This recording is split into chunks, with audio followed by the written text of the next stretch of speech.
Bom, pessoal, vamos iniciar nossas aulas online, belezinha? Eu resolvi começar pela base da física em termos de sequência didática. Então, hoje a gente vai estudar a cinemática, que na verdade é uma sub-área, né, de um grande tema da física. E esse grande tema seria a mecânica, que no ensino médio a gente divide em duas áreas, né? A cinemática, como eu falei, e a dinâmica. Para a gente diferenciar uma da outra é bem simples. A cinemática significa movimento, vem do grego, de uma palavra grega que significa movimento. Só que a cinemática vai estudar o movimento sem se preocupar com as causas dele, tranquilo? Então, por exemplo, se a gente pega um carrinho se movendo ao longo de uma rodovia com uma certa velocidade, digamos ali 30 km por hora, não me interessa responder o porquê o carrinho está se mexendo. Basta que ele se mexe e aí eu posso estudar o movimento dele. Isso é a cinemática. Já a dinâmica, não. A dinâmica é que vai se preocupar em responder a pergunta do porquê o carrinho está se mexendo, do porquê as coisas se mexem, tá? Qual é a origem desse movimento? Então vamos lá, vamos começar a cinemática, que a priori vai ser um estudo mais simples em relação à dinâmica, beleza? Então vamos lá. Primeiro, para a gente começar aqui a discutir conceitos mais complexos, a gente tem que entender os conceitos mais simples. E um conceito muito simples é o de ponto material. Vê só, pela definição que eu coloquei aqui para vocês. Ponto material é um corpo cujas dimensões, e aí quando a gente fala em dimensões, entenda por dimensões geométricas mesmo, tá? Aquele 3D que a gente menciona, né? 3 dimensões, altura, largura e profundidade. Então, é um corpo cujas dimensões geométricas são desprezíveis. Algo que é desprezível é que a gente pode desprezar, né? Que a gente não vai levar em conta em relação a um observador, ou seja, alguém ou algo que observa. E aí na física a gente chama esse observador de referencial. E esse referencial é de absoluta importância para a física, certo? Às vezes a gente tem fenômenos que eles se comportam de maneiras diferentes dependendo de quem observa, especialmente para quem gosta aí de mecânica quântica, né, da física moderna. Vê só, então o ponto material é um corpo cujas dimensões são desprezíveis em relação a um referencial. Vou te dar um exemplo. Imagine que você esteja numa sala de aula, apesar de que essa aqui é uma sala de aula virtual, né? Então talvez você esteja aí usando um pijama ou aquela velha camisa que você usa em casa, né? Tem aquele furinho na axila. Então são roupas que você não usaria numa sala de aula convencional, né? Assim espero. Mas assim, imagine que você esteja numa sala de aula cheia de alunos, está lá o professor explicando e que aí tem uma formiguinha no chão dessa sala. E essa formiguinha ela tá doida por açúcar, tá procurando açúcar pelas bolsas ali dos alunos. Essa formiguinha, ela pode começar a se mexer da forma que ela quer pela sala, que se ninguém estiver olhando diretamente para ela, ninguém vai perceber, né? Então, as dimensões da formiguinha, ou seja, as características geométricas, elas são desprezíveis em relação à sala. Então, vê só, quem é o corpo que a gente está analisando? A formiguinha. Quem é o referencial? A sala, que é o todo. Tranquilo? Então, é bem fácil a gente definir isso. Outro exemplo, imagina que a gente pega um peixinho, tipo, sei lá, o Nemo, e aí o Nemo no meio do oceano. Até no próprio filme, né, o pai dele diz: você é muito pequenininho em relação ao oceano. Você não pode ir para o mar aberto. Então, vê só, é um peixe em relação ao oceano. As dimensões são desprezíveis em relação ao todo, em relação ao referencial, belezinha? Quando a gente fala em corpo extenso, aí a gente vai pegar o caso oposto. Vê só, é um corpo cujas dimensões são consideráveis. E aqui eu utilizei a palavra considerável como antônima aqui de desprezíveis, tranquilo? Então, para um corpo extenso, a gente não pode desprezar as dimensões. Em relação ao quê? A um observador, que a gente continua chamando de referencial. Volta lá para o exemplo da sala de aula. Imagine que a gente está lá com aquela formiguinha, mas em vez da formiguinha eu vou colocar ali um aluno, certo? E aí o aluno ele vai começar a andar pela sala de maneira maluca, adoidada, é uma maneira caótica, certo? A formiguinha estava procurando açúcar, não sei o que é que o aluno está procurando, bora dizer que é conhecimento, beleza? E aí o aluno vai começar a sair lá pela sala de forma adoidada. Pode ser que em algum momento ele vá colidir ou com uma carteira, ou com a mesa do professor, Se o professor tiver azar com o próprio professor, tranquilo? Então, as dimensões desse carinha que está buscando conhecimento, assim eu espero, elas não são desprezíveis. Elas precisam ser consideradas em relação ao todo. Qual é o corpo? O carinha. Quem é o todo? Quem é o referencial? A sala. Então, não posso desprezar as dimensões. Então, ele é um corpo extenso. Só um detalhe. Quando a gente diz que um corpo ele é um ponto material, vocês vão ver muito em questões que a gente chama esses carinhas de partículas. Tranquilo? Partícula significa parte pequenininha. Então, ponto material pode ser chamado de partícula, belezinha? Então, vê só, não tem como a gente dizer com certeza que algo é ponto material ou que é corpo extenso sem que a gente defina quem é o observador, sem que a gente defina quem é o referencial. Vou te dar um exemplo. Um carrinho. Um carrinho ele é um ponto material ou ele é um corpo extenso? Ah, depende. Depende de quê? Do referencial. Imagine que eu pegue um carrinho em relação ao planeta Terra. Logicamente que ele é muito pequeno, né, em relação ao todo. As dimensões são desprezíveis. Então ele pode ser considerado como ponto material, como uma partícula, certinho? Mas, quando a gente considera o mesmo carro estacionando, imagine que ele vai ali fazer aquela famosa baliza, ou até que ele vai estacionar numa garagem, certo? O motorista, ele vai precisar ter uma boa noção de espaço. Vai precisar saber bem o que é que está ao redor dele. Porque aí ele vai poder colidir ou com outro carro, ou com alguma parede da garagem, ou com uma pessoa. Pode ser um assassino aí, mesmo sem culpa, né? Não sei se é culposo, doloso, como é que o pessoal do direito chama, né? Mas ele pode, sei lá, causar catástrofes. Então, o carrinho, que era um ponto material para o planeta Terra, ele pode ser um corpo extenso para uma garagem, ou para aquele espaçozinho entre dois carros, né, para fazer a baliza, tranquilo? Então, é importante que você lembre, tá, dessa sutileza de olhar para quem é o observador, quem é o referencial, tranquilo? Então, bora lá. Aqui eu coloquei um detalhe para vocês, ó, eu coloquei aqui, veja bem, um corpo extenso é constituído de infinitos pontos materiais. Isso aqui parece bobagem, mas vai ser muito importante quando a gente vai começar a analisar o movimento uniformemente variado mais tarde, tá? Mas vê só, aqui a gente tem um corpo extenso em relação a gente, né, que está observando, é um ônibus, tranquilo? Um ônibus escolar, como vocês podem ver. E esse ônibus escolar, caracterizando ele ali como corpo extenso, ele é formado por infinitos pontos materiais. Por exemplo, eu posso considerar um ponto material, que eu vou chamar de A, aqui na frente do ônibus. Eu posso considerar um ponto material lá no finalzinho, tranquilo? Por que é que isso é importante? Tem questão que vai perguntar para tu. Quanto tempo o ônibus demora para chegar numa ponte? Veja, para chegar na ponte eu vou considerar o ponto da frente, que é o ponto A. Mas se a questão perguntar para mim em quanto tempo ele ultrapassa a ponte, eu vou precisar olhar para a traseira, né? Vou olhar para o ponto B, porque eu quero que todo o ônibus passe pela ponte, tranquilo? Então ali eu tenho outros pontos materiais, ponto C, ponto D, ponto E, ponto F. Nesses momentos que eu peço para alguém na aula me parar, tá? Então aqui eu vou me controlar e eu vou parar aqui no ponto F. Parar no ponto G. Não, no ponto H. Enfim, a gente tem vários pontos ali, beleza? Agora a gente vai começar a definir a nossa primeira variável aqui na física, tá? Que é uma variável que eu vou chamar aqui de posição.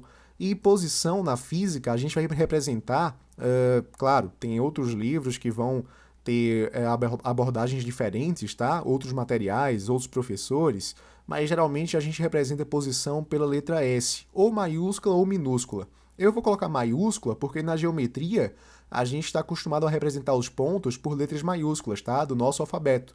E aí, como eu vou associar daqui a pouco posição a pontos, aí eu vou caracterizar ela pela letra S maiúscula. Mas por que S? Porque posição tem muito a ver com espaço, que eu já defini agora há pouco, né? Em inglês, espaço é space. E aí a gente, quando foi fazer os nossos primeiros livros didáticos, né? A gente somente traduzia ali dos livros internacionais, americanos, ingleses. E aí a gente acabou adotando o S para posição mesmo, tá? E aí vê o que o texto diz pra gente. A posição indica a localização de um corpo no espaço através de um sistema de referência. Sistema de referência? Como assim? Ó, você já jogou Batalha Naval? Você já percebeu que ali a gente tem uma linha só com letras e uma linha só com números? E aí, quando alguém dizia B5, é porque você tinha que ir lá na fileira das letras, localizar o B, depois você ia na fileira ali dos números, você localizava o 5, fazia um cruzamento e você tinha ali uma certa posição, né? Então veja, as posições que a gente está mencionando, elas sempre dependem do sistema de referência, de alguma coisa que marque essas posições. Num mapa, por exemplo, esse mapa pode estar ali em quilômetros, né? Se a gente pegar ali um mapa estadual, por exemplo, a gente quer ver a distância entre duas cidades. Aí a gente vê cada marcozinho ali bonitinho em quilômetro, beleza? Então a posição é uma forma que a gente tem de localizar os corpos no espaço. Vê só, qual é a importância disso para a física? Imagine que o nosso coleguinha ele esteja andando de carro numa BR e aí de repente o carro dele dá um problema. Aí ele enguiça no meio da pista. E aí ele vai ligar lá para seu Zé, né? O seu Zé é o carinha da oficina, o mecânico, tranquilo? Ele vai ligar para seu Zé para que seu Zé vá lá dar uma olhadinha no carro dele. E aí ele liga para o seu Zé e fala: Seu Zé, eu quebrei o carro aqui na BR tal. Aí seu Zé vai ficar um pouquinho irritado, né? Poxa, meu amigo, você tá na BR X. Mas olha o tamanho dessa BR, como é que eu vou saber onde é que está o seu carro? Então ele vai olhar para alguma placa, né, para algum eixo de referência, e aí ele vai ver que a plaquinha indica lá 50 quilômetros. Aí ele vai dizer, eu tô no quilômetro 50 dessa BR. E aí seu Zé vai ficar mais calmo e vai lá prestar o socorro para o nosso colega, tá? Mas veja, ele precisou da posição do nosso amigo a partir de um sistema de referências para que ele pudesse socorrê-lo. Para a física, a importância disso é básica, tranquilo? A primeira coisa que a gente pode estudar sobre um corpo é como é que esse corpo se localiza no espaço. E aí, a partir disso, eu posso definir outras grandezas, posso estudar outras coisas. Mas é básico que a gente saiba localizar um corpo através de sua posição no espaço, belezinha? Aí vê só, olha, quando estamos no marco zero, eu acho que toda cidade, né, que você já tenha visitado, você já ouviu falar que essa cidade tem um marco zero. É a posição zero no mapa, beleza? Então vê só, por exemplo, na minha cidade o marco zero fica numa igrejinha, ok? Diz a lenda que ali a gente teve a primeira missa, né? E lá ali naquela igrejinha e tal, foi a fundação da cidade. Então ali a gente chama de marco zero. Então vê só, quando estamos no marco zero, ou a gente parte dele, né? De um sistema de referência, estamos falando da origem dos espaços. Então tem muita questão que vai te dizer que a gente vai considerar um corpo que ele está na origem dos espaços ou que partiu da origem dos espaços. E aí, quando a gente falar esse termo, você vai ficar super atento, tua pupila vai dilatar e aí tu vai pensar logo, a posição é igual a zero. Tranquilo? Então, quando a gente fala em marco zero ou origem dos espaços, que é um termo mais comum, a posição é igual a zero. Em todos os casos? Sim, em todos os casos. Então, bora lá. Aqui a gente tem o seguinte, ó. Quando a gente definiu uma nova grandeza na física, a gente vai estudar como é que a gente classifica essa grandeza num sistema que a gente chama de Sistema Internacional de Unidades, que aí é lógico, a gente não vai ficar falando sempre Sistema Internacional de Unidades. A gente vai dizer só no SI, a abreviação, ok? Esse SI ele vai surgir justamente no intuito de que a gente não tenha confusão, sei lá, de um país para o outro, né? Imagina se cada país começa a medir as coisas à vontade, né? Da maneira que eles querem. Então a gente precisa padronizar as medidas. Então, no sistema internacional, a gente está acostumado a utilizar aqui o metro para indicar a posição. Mesmo que a gente use no cotidiano outras medidas, como eu falei, eu estou na BR tal e eu estou no quilômetro 50. A gente usou quilômetros para expressar a posição, né? Mas no sistema internacional, na linguagem científica, a gente utiliza o metro, certinho? Então, tem algumas questões, e aí fique bem atento, que a gente vai precisar converter unidades. No exemplo anterior que eu falei a vocês, a gente tinha 50 quilômetros. Como é que eu vou classificar essa posição em metros? Aí eu lembro que cada quilômetro tem 1.000 metros, e aí seria só pegar 50 e multiplicar por 1.000, né? Então, 50 mil metros. Veja que no cotidiano é melhor falar 50 quilômetros do que falar 50 mil metros, né? É mais prático falar 50 quilômetros. Então tem aí um pouco de conveniência. Mas se for trabalhar no sistema internacional, Ressalto mais uma vez, a gente precisa trabalhar em metros, ok? E aí vamos lá para outro conceito importante. É muito cuidado comigo, porque às vezes eu falo que tudo é importante, beleza? Inclusive quando eu comecei a estudar, né, para vestibular e tal, lá no ensino médio, eu comprei um marcador, né, marcador de texto. E aí eu tive um grande problema porque tudo que eu lia nos livros eu achava que era importante, e aí de repente a página ficava toda amarela. Mas assim, trajetória realmente é um conceito importante. Vê só, pela definição, é o conjunto das sucessivas posições de um corpo ao longo do tempo. Ó, vou te explicar com um exemplo. Imagine que a gente pegue aquela história infantil chamada João e Maria, certinho? Digamos que a gente tivesse a casa do João e Maria aqui nesse ponto A. E aí, por alguma razão, que agora eu não me lembro muito bem, muito claramente na história, sei lá, o pai se casa com uma bruxa, enfim, acontece alguma coisa que eles precisam sair de casa. E aí, quando eles vão sair de casa, eu também não lembro muito bem da história, mas digamos que eles queiram ir para a casa da avó. E a casa da avó fica aqui no ponto B, certinho? E eles querem sair do ponto A para o ponto B. E aí, lógico, seria muito legal se eles pudessem fazer esse caminho todo numa linha reta, né? Finge que foi uma reta, finge que foi uma linha reta. Seria muito bom fazer esse trajeto numa linha reta. Mas o que é que acontece? Eles percebem que quando eles saem de casa, aqui tem um lago que eles precisam contornar, aqui tem um dragão, sei lá, é fantasia, aqui tem, sei lá, um lobo mau.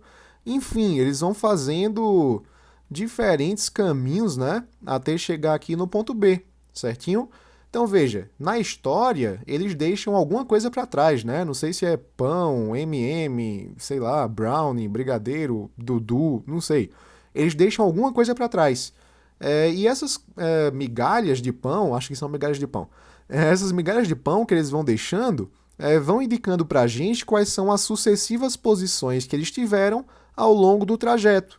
Então, esse conjunto aqui de posições é o que a gente chama de trajetória. É importante a gente ressaltar que essa trajetória, essas sucessivas posições, elas indicam para a gente qual foi a distância percorrida por aquele corpo que estava se movendo, tranquilo? Por exemplo, você acorda de manhãzinha e aí você vai fazer uma caminhada pela praia. Quando você faz essa caminhada lá pela areia, né, você percebe que você vai deixando algumas pegadas. E essas pegadas indicam quais foram as tuas sucessivas posições ao longo da areia, ou seja, a tua trajetória, e dizem também o quanto tu andaste, ou seja, a tua distância percorrida. Aqui eu coloquei um percorria, mas aí é analfabetismo mesmo aqui do professor, tá? Então indicam pra gente a distância percorrida, tranquilo? E aí, outro conceito importante pra gente, e aí eu já falei pra vocês, né? Tudo aqui vai ser importante pra mim, é o de deslocamento. Esse deslocamento a gente chama de ΔS. Eu já vou te dizer por que o nome dele é ΔS, porque a gente usa essa definição, tá? Então vê só, o deslocamento é a variação da posição de um corpo. Mas como assim? Ó, imagine que a gente pegue aqui o nosso coleguinha numa corrida, beleza? E ele comece aqui numa posição que eu vou chamar de posição inicial. Lembre-se que posição a gente chama de S, né? E quando for inicial na física, qualquer coisa que for, tá? Pode ser tempo, pode ser, sei lá, temperatura inicial. Sempre que tiver o inicial, a gente coloca um zerinho aqui embaixo. Então, posição inicial, posição é S, e inicial a gente coloca o zerinho, tá? Então, bora dizer que ele começa ali na posição inicial. Aí ele chega lá no final, quase morto, né, de tanto andar, mas ele chega numa posição final. E aí, posição final, a gente vai colocar só um S, certinho? Não precisa colocar nada embaixo. Se tiver só o S sozinho ali, indica a posição final. A partir de agora vai ser assim, tá? Então, veja. Digamos que aqui ele partiu de uma posição inicial de 5 metros, certinho? E aqui ele chegou numa posição final de 10 metros. Se eu quero saber qual foi o deslocamento dele, ou seja, a distância entre um ponto e outro, é só pegar esse 10, subtrair aqui do 5, então eu vou ver que daqui para cá, misericórdia, eu preciso aprender a fazer retas, que daqui para cá ele andou 5 metros, tranquilo? Então, como é que eu fiz para calcular o deslocamento? Eu calculei o seguinte, eu peguei posição final menos posição inicial. É o que a gente tem aí no texto, ok? Deslocamento vai ser sempre a posição final menos a posição inicial. Só que veja, tudo na física que a gente pega final menos inicial, antes e depois, a gente está pegando uma variação. Concorda comigo? Porque ele começou numa certa posição e terminou em outra. Ele variou o quê? A posição. Então, sempre que a gente tem variação, a gente representa pela letra grega delta. Delta vai significar para a gente variação. Então, o deslocamento, eu falei para vocês, que era a variação da posição. Opa, variação é delta e posição é S, então é delta S. Pegou a ideia? Pegou a ideia? Então é isso. Logicamente que nos nossos cálculos, a gente não vai escrever lá no rascunho, né, na folha de cálculos, a gente vai colocar deslocamento igual a posição final menos posição inicial por extenso, né, no português. A gente vai escrever no matematiquês, no fisiquês. Então veja, deslocamento, a gente vai chamar de quê? De delta S. Posição final é S. E posição inicial, S0. E aí está definida uma fórmula, né? Uma expressão para a gente calcular o deslocamento. É S menos S0, posição final menos posição inicial. Definimos uma nova grandeza, vamos estudá-la no Sistema Internacional de Unidades, no SI. Então veja, como ΔS é variação de posição e posição em metros, então o próprio deslocamento é medido em metros, tranquilo? E aí, galera, agora eu vou precisar que você se ajeite na cadeira, que você se ajeite no sofá, que você se ajeite na cama, seja lá onde você estiver, mas que você mantenha o foco. Vê só, o deslocamento nem sempre é a distância percorrida. Vê só, vou te dar aqui um exemplo para ficar bem claro. Imagine que a gente pegue o nosso coleguinha ali numa escala graduada, né? Aqui a gente tem menos 10 metros, 0 metros, 10, 20, 30, 40, 50 metros. Vai crescendo de 10 em 10. Imagine que esse carinha ele saia da posição de 10 metros e ele vá para a posição de 40 metros. Nesse caso, a trajetória dele foi retilínea, né? Ele saiu daqui e veio para cá. A distância que ele percorreu foi 30 metros, 40 menos 10. E qual foi o deslocamento? Também foi de 30. Aqui era a posição inicial, aqui era o S0, né? E ele chegou aqui no S final. Então, 40 menos 10 seriam 30 metros. Então, nesse caso, a gente tem o quê? Que a distância percorrida vai ser igual ao deslocamento. Vai ser sempre assim? Não, não vai ser sempre assim. Bora pegar um caso que a gente mostre o contrário? Vê só. Imagine que agora ele partiu aqui do 0 metros, então essa é a posição inicial dele, só que aí ele vai para a posição de 50 metros e depois ele volta para a posição de 20 metros. Bora lá, vê só. Começou aqui do 0, foi para o 50 e depois voltou aqui para o 20. Galera, qual foi a distância percorrida dele? Vê só, ele foi de 0 até 50, de 0 até 50, de 0 até 50 gastou 50 metros, lógico. Mas ele voltou o quê? Até 20. Então ele voltou 30 metros, que é 50 menos 20. Então, recapitulando, ele saiu do 0 para o 50, andou 50 metros e ele voltou para o 20. Ele andou mais 30 metros.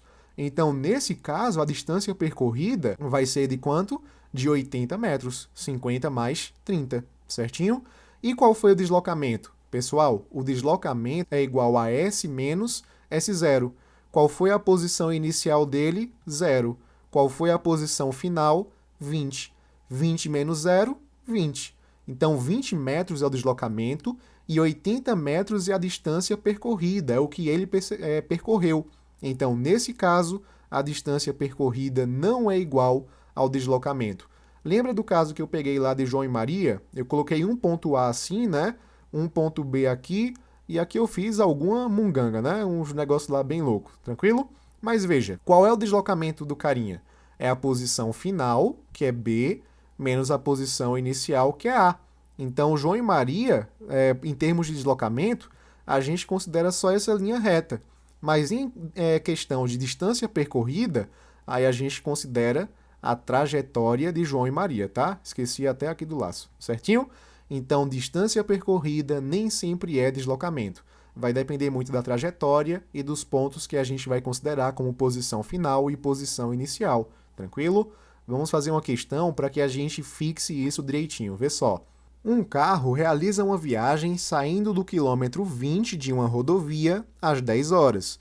Chega ao quilômetro 120 desta, ao meio-dia, né, às 12 horas, e imediatamente retorna ao quilômetro 20, chegando ali às 14 horas. Letra A. Qual é o deslocamento escalar do carro entre as 12 e 14 horas? Por enquanto, ignore a palavra escalar. No final da aula eu vou explicar o que é que esse termo significa, tá?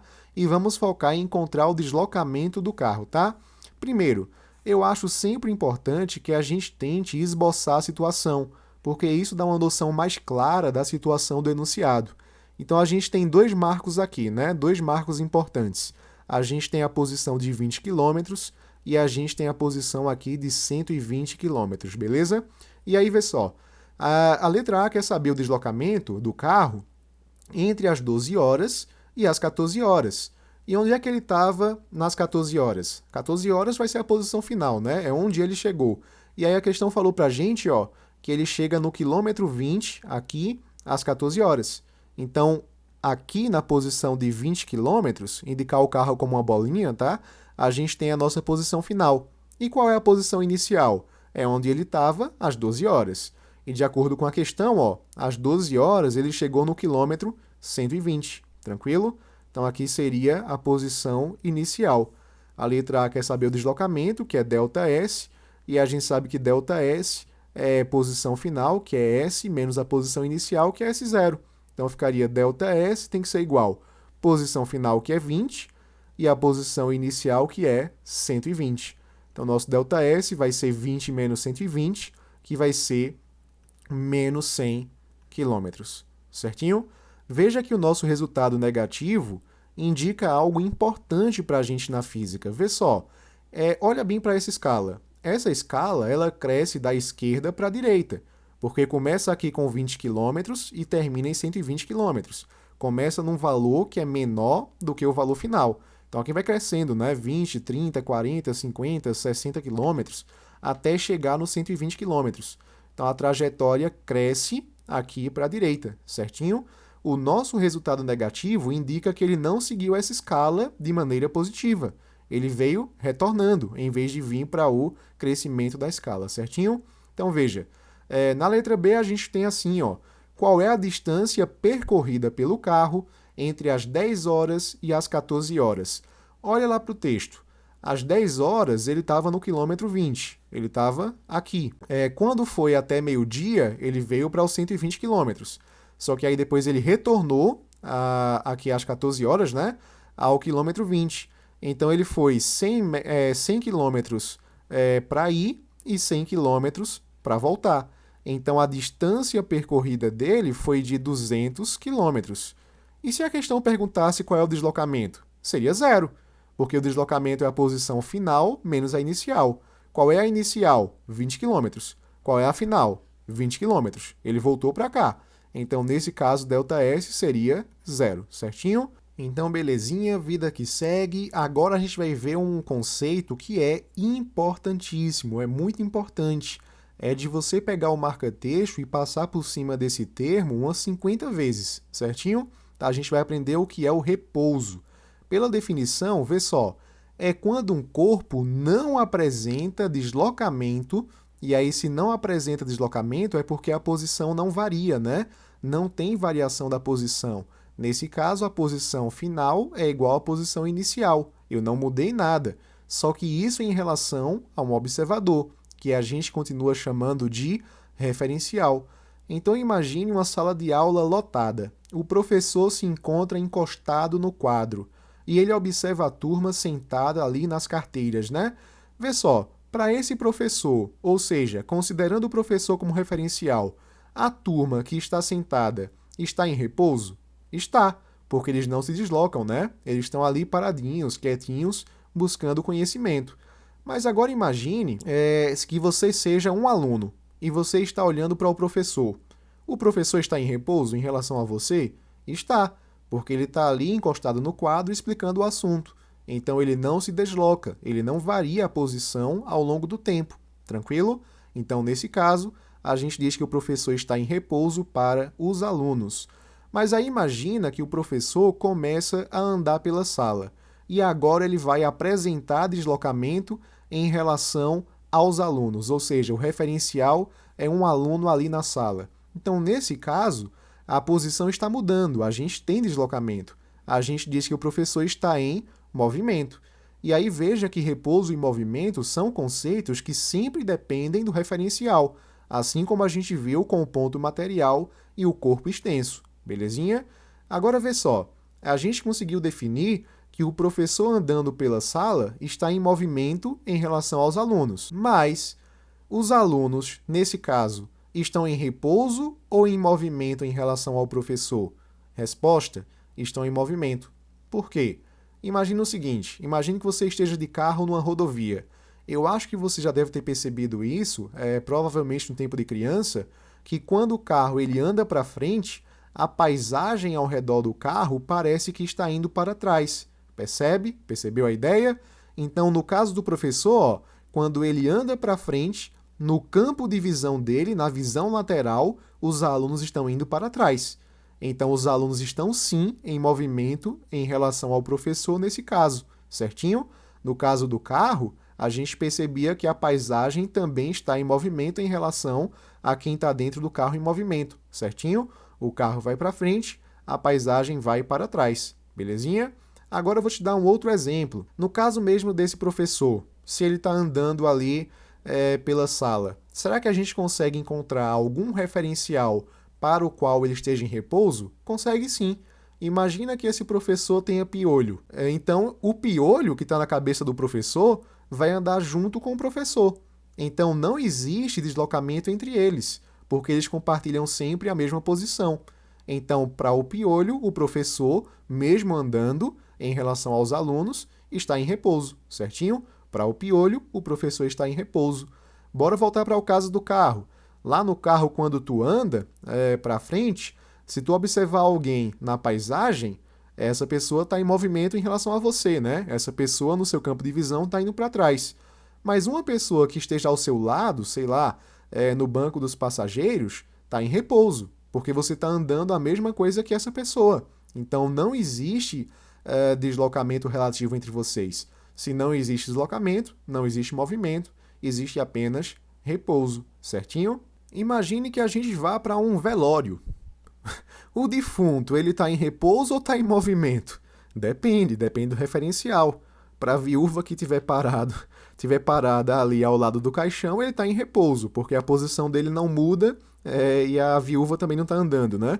Mas para uma pessoa inquieta que esteja andando ali no velório, a gente pode dizer que esse defunto não está em repouso, ele está em movimento, tranquilo?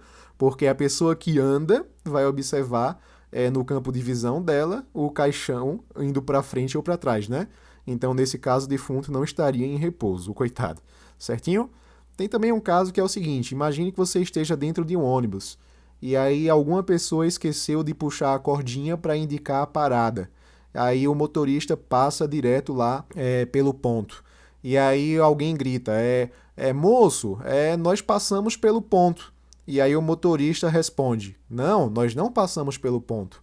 O ponto é que passou por nós. E aí, quem é que está certo nessa história? Na verdade, a gente sabe que não tem certo e não tem errado. Tudo depende do referencial. Porque, veja, para uma pessoa que está no ônibus, ela observa a paisagem indo para trás. Então, nesse caso, o ponto passou, certinho?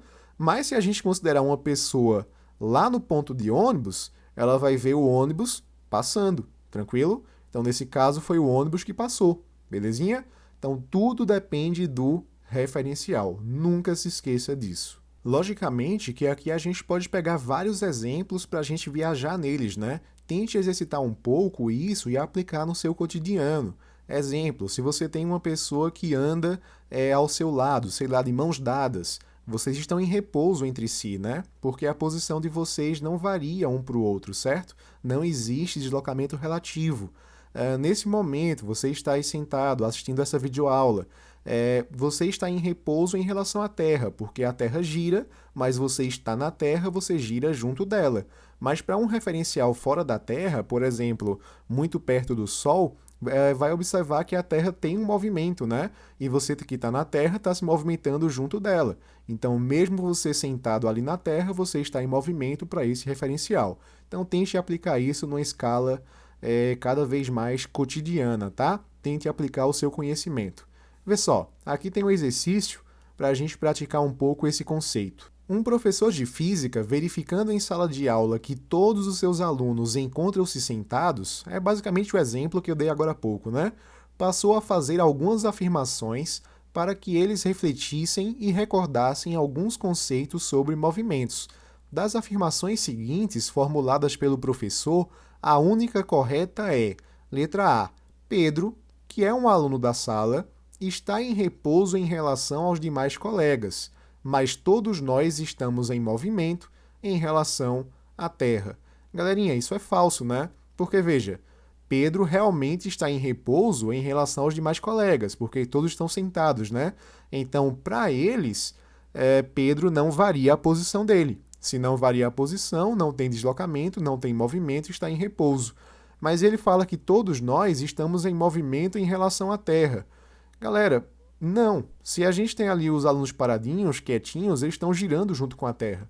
Então, nesse caso, a gente diz que eles estão em repouso entre si, ok? Não existiria esse movimento aqui que ele menciona. Na letra B, ele diz assim, ó: mesmo para mim, que sou o professor, que não paro de andar, seria possível eu achar um referencial em relação ao qual eu estivesse em repouso. Verdadeiro. Lembra do caso do piolho que eu falei? Imagina que o professor tem piolho. O tanto que ele anda, o piolho anda junto, porque ele está na cabeça dele. Então, não tem variação de posição, não tem deslocamento, não tem movimento. Temos apenas repouso, tá? Não precisa ser o piolho, não. Pode ser o cadastro do sapato, sei lá. Eu coloco o piolho porque, enfim, piolhos. Tranquilo? Letra C. A velocidade dos alunos que eu consigo observar agora, sentados em seus lugares, é nula para qualquer observador humano. Não, depende do referencial. Se a gente tiver uma pessoa andando na sala, né, a gente vai ver o seguinte: é como se fosse a paisagem lá observada por alguém dentro de um carro, né? Então o carinha anda para frente, ele vê os alunos indo para trás. Então não é nula para qualquer observador humano, tá? Depende de quem está observando. Letra D. Como não há repouso absoluto, nenhum de nós está em repouso em relação a nenhum referencial. Não, a gente precisa saber qual é o referencial. E dependendo do referencial, a gente consegue dizer se está em repouso ou em movimento, tá? Mas eu não posso chegar e falar que nenhum de nós está em repouso. Depende do observador. Letra E. O Sol está em repouso em relação a qualquer referencial. Não, galera, vê só. Imagina uma pessoa de outra galáxia. Essa pessoa vai observar o Sol se mexendo, se movendo, né, em torno do centro da nossa própria galáxia. Então ele não está em repouso em relação a qualquer referencial. Ele vai ficar ali em movimento dependendo de quem observa, certinho? Pode ser que ele fique em repouso para determinado observador, mas não para todos, certinho?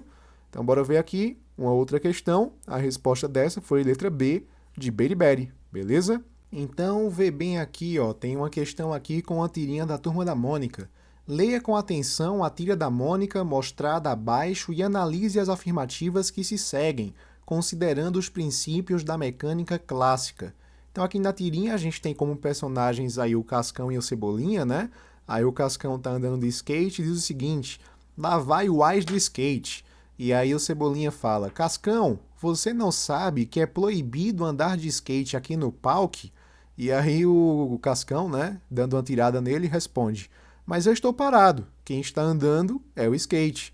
E aí o Cascão dá essa resposta para tentar tirar o Cebolinha, né? Mas veja que aqui a gente tem implicações físicas bem interessantes. Porque, vê só, quando ele fala que ele está parado, na física a gente diria ali, vamos interpretar isso como repouso, vamos fazer essa extrapolação, né? E aí ele fala que quem está andando é o skate. Mas isso é falso, depende do referencial. Veja, para o skate, realmente Cascão está em repouso, porque eles se deslocam juntos, né? Então não existe deslocamento relativo, não existe variação da posição entre eles. Mas para a Cebolinha, ele está enxergando tanto o skate quanto o Cascão se afastando. Então, tanto o skate quanto o Cascão estariam em movimento para o Cebolinha. Agora vamos ver as alternativas, né? As afirmativas, aliás, já que a gente fez essa análise prévia, né? Então, na primeira afirmativa, a gente tem assim, ó: Cascão encontra-se em movimento em relação ao skate. De cara, isso aqui está falso. Eles andam juntos, né? Não existe deslocamento entre eles. não existe variação da posição. Então eles estão em repouso entre si, não em movimento. Mas aí ele fala, ó, e também em relação ao amigo Cebolinha. Beleza, para Cebolinha, ele vê o Skate e Cascão se afastando, eles estão em movimento. Mas Cascão não encontra-se em movimento em relação ao Skate, tá? Então a primeira aqui está mais falsa que uma nota de R$3. Na segunda proposição, a gente tem assim, Cascão encontra-se em repouso em relação ao Skate. Por enquanto, tudo bem, eles andam juntos. Mesma posição relativa entre os dois em qualquer instante de tempo. Mas em movimento em relação ao amigo Cebolinha. Verdadeiro. Cebolinha vê ele se afastando, né? Cebolinha sendo referencial, eles estão em movimento, certinho? Na terceira proposição, Cebolinha encontra-se em movimento em relação ao amigo Cascão. Verdadeiro. Num primeiro instante, ele vê Cebolinha se aproximando, né? Então a posição relativa varia, e depois ele vê Cebolinha se afastando no campo de visão dele. Então ele se encontra em movimento. Então a terceira também está verdadeira. Aqui é a nossa resposta, letra D de diarreia. Proposições 2 e 3 estão corretas, certinho? Agora que a gente está nessa vibe, né, de referencial e etc., de quem observa o fenômeno, a gente vai ver que a trajetória, o formato, o jeitão dessa trajetória também depende de um observador, também depende de um referencial. E aí eu vou preferir te ensinar através de um exemplo.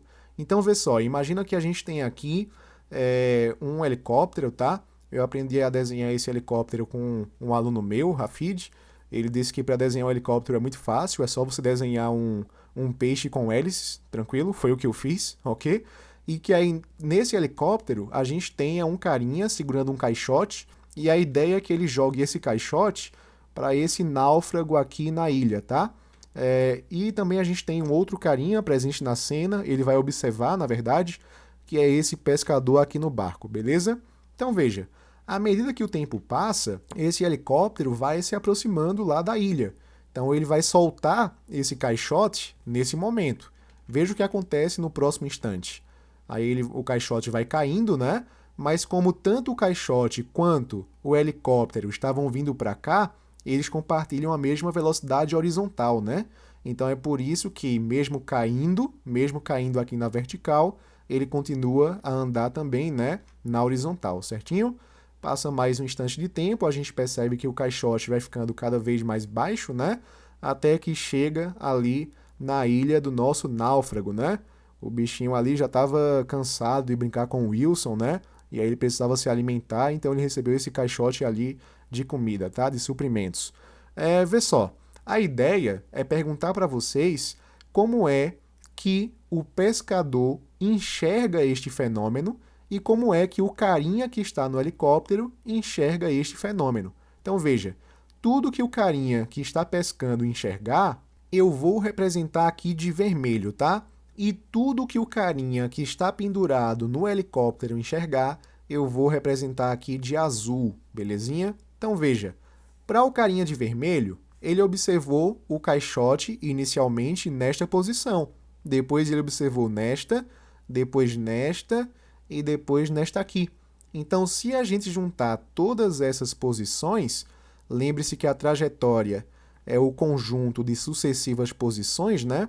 Ele vai ver que esse caixote, ele meio que apresenta uma curva. E essa curva a gente chama de arco de parábola. Então, a parábola, né, numa função, você vê que ela faz isso, então ele está pegando da metade para frente dessa parábola, tá? Então, um arco de parábola. Então, o carinha que está enxergando aqui, né, no oceano, o pescador, ele enxerga o caixote caindo mais ou menos assim, certinho?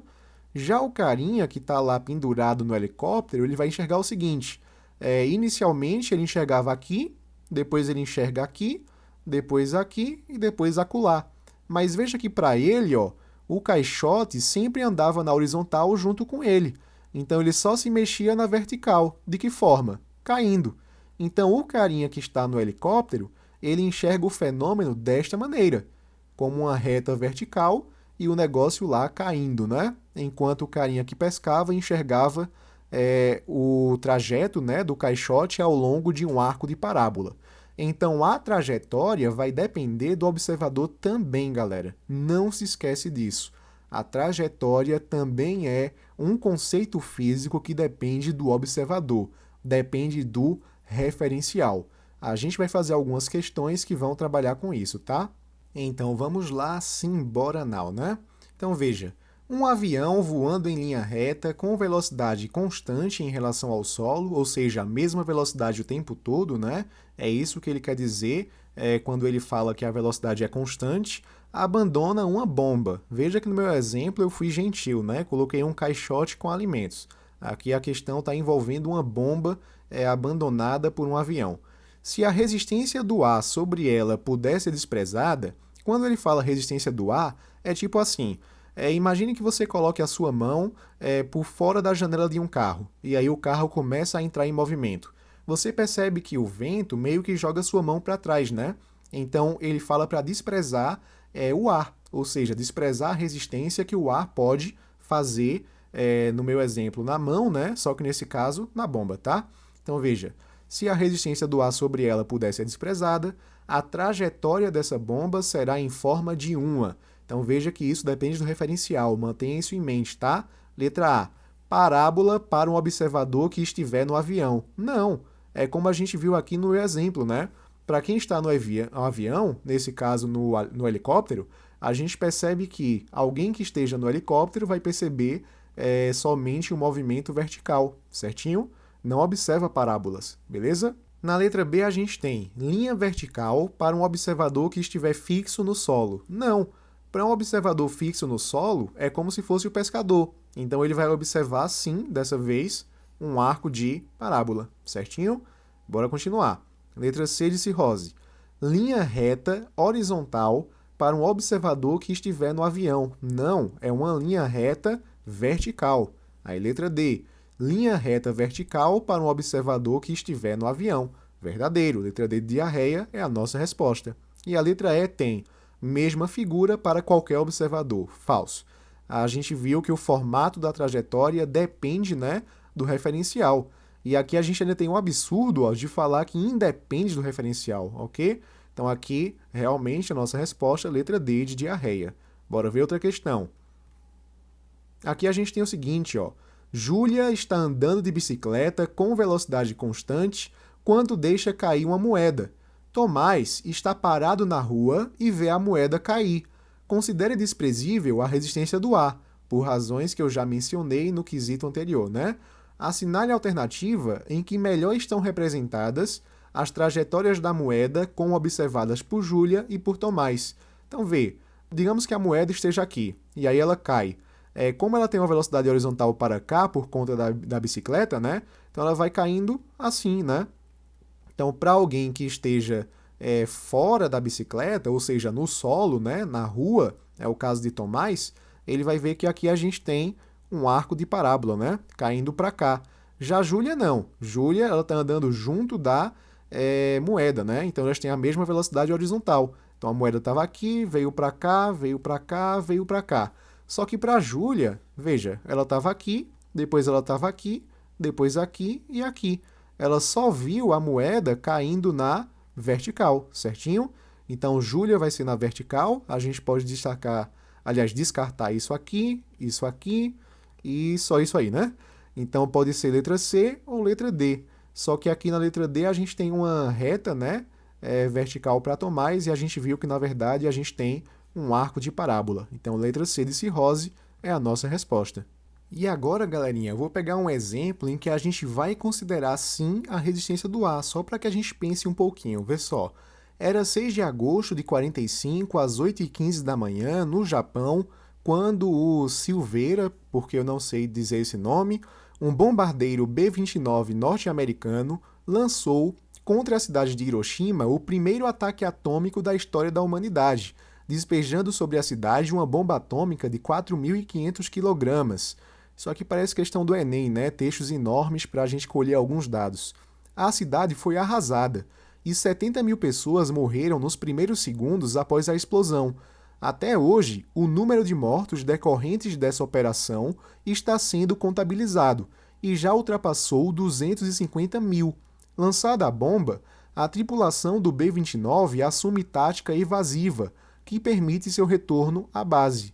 Supondo-se que a tripulação não realizasse a manobra evasiva e mantivesse o voo em trajetória reta e horizontal com velocidade constante e, levando-se em conta a resistência do ar, então nesse caso a resistência do ar não é desprezível, sobre o artefato nuclear, bem como o fato de que esta bomba não possuía sistema próprio de propulsão, a situação que melhor descreve a trajetória da bomba entre os instantes T0, que é o lançamento, e T, que é o momento da explosão, é.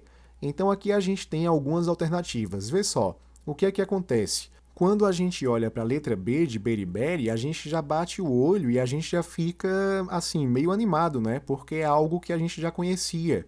A gente tinha um avião aqui no momento que ele solta a bomba, e aqui é o momento em que em que a bomba explode, né?